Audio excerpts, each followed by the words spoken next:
ನಲ್ಲಿ ಎಸೆದು ಹೋಗಿರುವ ಘಟನೆ ನಗರದ ಹೊರವಲಯ ಬಸವನಹಳ್ಳಿ ಬಳಿ ಘಟನೆ ನಡೆದಿದೆ.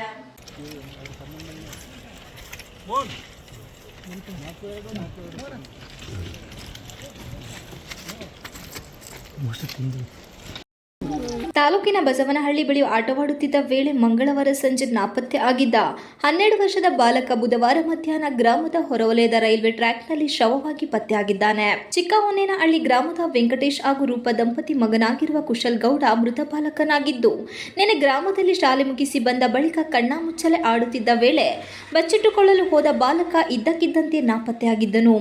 ಬಳಿಕ ಚಿರತೆ ಹೊತ್ತೊಯ್ದ ಶಂಕೆ ವ್ಯಕ್ತಪಡಿಸಿ ಗ್ರಾಮಸ್ಥರು ಹಾಗೂ ರಾತ್ರಿ ಎಲ್ಲ ಕುಟುಂಬಸ್ಥರು ಹುಡುಕಾಟ ನಡೆಸಿದರೂ ಬಾಲಕನ ಸುಳಿವು ಸಿಕ್ಕಿರಲಿಲ್ಲ.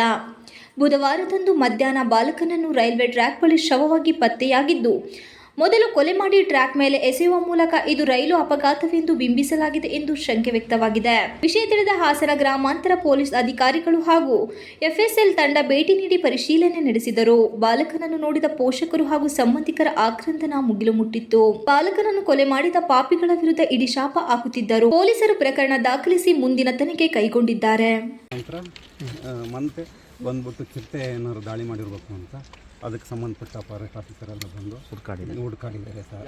ಆದರೂ ಮನೆಗೆ ಹುಡ್ಕಾಡಿ ನಾನು 1 ಗಂಟೆಗೆ ಬಂದೆ ಸರ್. ಆನಂತರ ಆಮೇಲೆ ನಮ್ಮ ದೇವೇಗೌಡರು ಕರ್ಕೊಂಡು ಅಂತ ಹೋಗಿದ್ದೆ ಸರ್. ಅಷ್ಟರೊಳಗಡೆ ಮಾಹಿತಿ ರೈಲ್ವೆ ಟ್ರ್ಯಾಕ್ನಲ್ಲಿ ಬಿಟ್ಟಿದೆ ಅಂತ ಬಂತು. ಏನಾಗಿದೆ ನೀವು ನೋಡಿದಾಗ ಯಾವ ಪರಿಸ್ಥಿತಿ ಇತ್ತು? ಯಾರೋ ಮಲ್ಕೊಂಬಿಟ್ಟಿದ್ದಾರೆ, ಕಿಡ್ನಾಪ್ ಮಾಡ್ಕೊಂಬಿಟ್ಟಿದ್ದಾರೆ ಅಂತ ಪರಿಸ್ಥಿತಿ ಇದೆ. ಏನಾದ್ರು ಫ್ಯಾಮಿಲಿ ನಡುವೆ ಏನಿಲ್ಲ, ಅಲ್ಲ ಯಾರೋ ದ್ವೇಷ ಮಾಡೋದಂಥವ್ರು ಇಂಥವ್ರು ಅಲ್ಲಿ ಯಾವುದೂ ದ್ವೇಷ ಇಲ್ಲ. ನಿಮ್ಮ ಹೆಸರೇನು ಹೇಳಿ? ನನ್ನ ಹೆಸರು ಪಾಮಿಗೆ. ಏನಾಯ್ತು ಸರ್ ನಿನ್ನೆ? ನಿನ್ನೆ 5:30 ಸ್ಕೂಲಿಗೆ ಬಂದಿದ್ದಾರೆ. 5:30 ಸ್ಕೂಲಿಂದ ಬಂದಿದ್ದಾರೆ. ಮನೇಲಿ ಬಿಸ್ಕೆಟು ಟೀ ಕೊಟ್ಟು ಕಳಿಸಿದ್ದಾರೆ. ಎಷ್ಟನೇ ಕ್ಲಾಸ್ ಹುಡುಗ? ಅವನು 3ನೇ ಕ್ಲಾಸ್. ಜಾಸ್ತಿ ಗೊತ್ತಿಲ್ಲ. ಓಕೆ. ಚಿರಂತ್ ಅಂತ ಅಲ್ಲಿ ಬಂದು ಎಲ್ಲ ಹುಡುಗರು ಆಟ ಆಡ್ತಿದ್ರಂತೆ. ಅವು ತುಂಬ ಆಟ ಆಡ್ತಿದ್ರಂತೆ. ಈ ಹುಡುಗರು ಬಂದಿದ್ದಾರೆ, ಆಟ ಮುಗಿಸಿದ್ರು. ಆನಂತರ ಕರೆದಿದ್ದಾರೆ, ಅವ್ನು ಬಂದಿಲ್ಲ ಸರ್. ಅಷ್ಟರೊಳಗಡೆ 5-6 ಗಂಟೆಗೆ ಅವ್ರ ತಂದೆ ಬಂದು ಹುಟ್ಟಿದ್ದಾರೆ. ಇರಿ ಮೇಡಮ್ ಬರ್ತೀನಿ.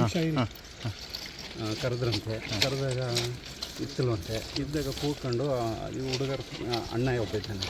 ಅಣ್ಣಗೆ ತಂದೆನೂ ಹುಡ್ಕೊಂಡು ಹೋಗಿದ್ದಾರೆ ಸರ್. ಆಗಿತ್ತಿಲ್ಲ. ಆಗಿಲ್ದಾಗ ಒಂದು ಅರ್ಧ ಗಂಟೆ 1 ಗಂಟೆ ಹುಡುಕಿದ್ದಾರೆ.